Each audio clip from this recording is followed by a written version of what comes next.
ito ay rated SPG, striktong patnubay at gabay ng magulang ang kailangan. Kamatayan ang kaharapin ni Ramon at Marites. Mag-isang lalaban si Ramon sa napakaraming tauhan ni Olga, maprotektahan niya lang si Marites.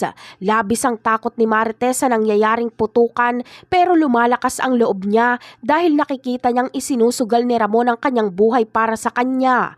Kaya sa bandang huli ay ubos ang tauhan ni Olga. Palpak na naman itong plano ni Olga. Ang mahinang babae na si Marites lang ang kanyang target pero hindi niya mapatay-patay. Ilang beses niya nang pinagtangkaan si Marites.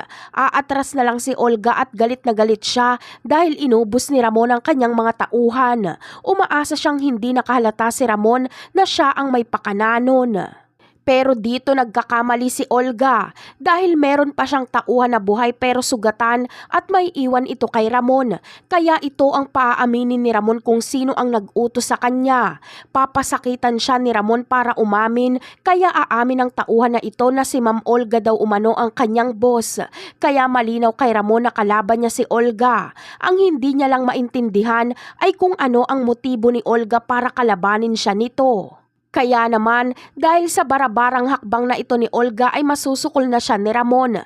Dahil sa pag-uwi ni Ramon ay makikita niya si Olga kaya agad niya itong sasakalin. Susubukan pang manlaban ni Olga pero wala siyang laban kay Ramon. Papaaminin siya ni Ramon kung bakit gusto siya nitong patayin. Sasabihin naman ni Olga na si Marites ang kanyang target at hindi si Ramon.